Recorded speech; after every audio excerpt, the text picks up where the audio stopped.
صلی اللہ علیہ وسلم۔ بڑی طاقت بنیں گے آپ اگر آپ کو سہنا آ گیا اور برداشت کرنا آ گیا، کیونکہ جب آپ برداشت کرتے ہیں نا تو اندر میں ایک طاقت پیدا ہوتی ہے، وہ طاقت آپ کی روح کو پرواز دیتی ہے اور اگلوں کے لیے تسخیر کا کام دیتی ہے۔ اور اگر آپ پھٹ گئے تو بم کے پھٹنے سے کیا ہوتا ہے؟ تباہی آتی ہے۔ جب آپ پھٹیں گے یا میں پھٹوں گا تو معاشرے میں تباہی آ جائے گی۔ تو اس کے لیے آپ دو چیزوں کا اہتمام فرمائیں۔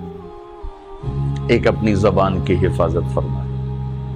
آپ اس 400 کے معاشرے میں کوئی غیبت کرنے والا نہ ہو، کوئی جھوٹ بولنے والا نہ ہو، کوئی کسی کو طنز کرنے والا نہ ہو، تانا دینے والا نہ ہو۔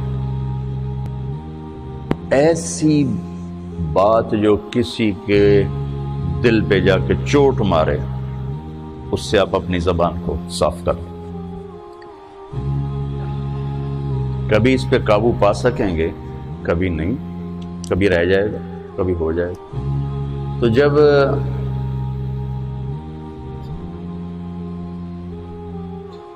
ہاتھ سے نکل جائے بات تو پھر اللہ نے ہمارے لیے توبہ کا دروازہ رکھا ہے۔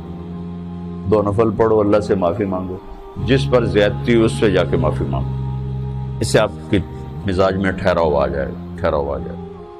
تو میں آپ سب سے یہ گزارش کرتا ہوں کہ اس معاشرے میں آپ اپنی زبان پہ قابو پانا سیکھیں۔ برائے میرے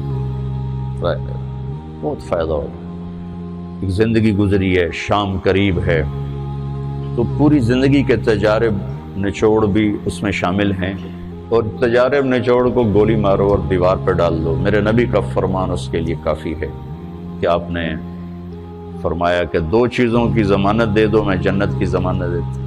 ایک تمہارے جو 2 جبڑوں کے درمیان ہے، ایک تمہاری 2 ٹانگوں کے درمیان ہے، اسے پاک کر لو، میں جنت کا ضامن بن جاتا ہوں۔ اور معاذ بن جبل سے فرمایا کہ تمہیں پورے دین کا نچوڑ بتاؤں؟ کہ جی کیا؟ تو آپ نے اس حدیث کو میں نے پتہ نہیں ہزاروں لاکھوں دفعہ بیان کر دیا ہے، اور ہر دفعہ بیان کیا ہے کہ اچھا یہ ایسے کر کے کیوں فرمایا؟ یہ پہلے کیا، پھر کہا کف ھذا، اور کہا کس کو ہے؟ جن کے بارے میں آتا ہے کہ اس امت کے علماء کا جھنڈا قیامت کے دن معاذ بن جبل کے ہاتھ میں ہوگا۔ اتنے بڑے تو 18 ہجری میں انتقال ہوا۔ 1434 ہجری میں اردن گیا تو ان کی قبر سے خوشبو آ رہی تھی۔ 1400 سال گزر گیا، ان کی قبر سے خوشبو کا آنا بند نہیں ہوا۔ اتنے بڑے آدمی کو کیسے سمجھایا؟ بچے کی طرح کہ معاذ اس زبان کے قابو۔ تو آپ سب کو، اپنے آپ کو بھی کہتے ہیں، وہ عرب خطیب کہتے ہیں اوصیکم نفسی اولا وایاکم کر کے عام طور پہ خطبہ شروع کرتے ہیں۔ تو میں بھی اپنے ذات سے شروع کر کے آپ سے یہ عرض کرتا ہوں بچوں کہ اپنی زبان پہ قابو پانا سیکھو۔ یہاں اس کی مشق کر لو۔ یہ چھوٹا سا میدان ہے، چھوٹا، ایک تالاب میں ہے، آپ تالاب، یہاں سے نکل کر آپ ایک سمندر میں کودیں گے جہاں کہ رشتوں کی فہرست ہوگی، تعلقات کی فہرست ہوگی، ناگواریوں کے خوفناک خاردار کانٹے ہوں گے، کہیں کہیں پھول ملیں گے، ورنہ کانٹوں سے بھرا جہان ہے۔ اگر آپ نے یہاں پریکٹس کر لی تو پھر آپ اس میدان میں جا کر انتہائی خوبصورت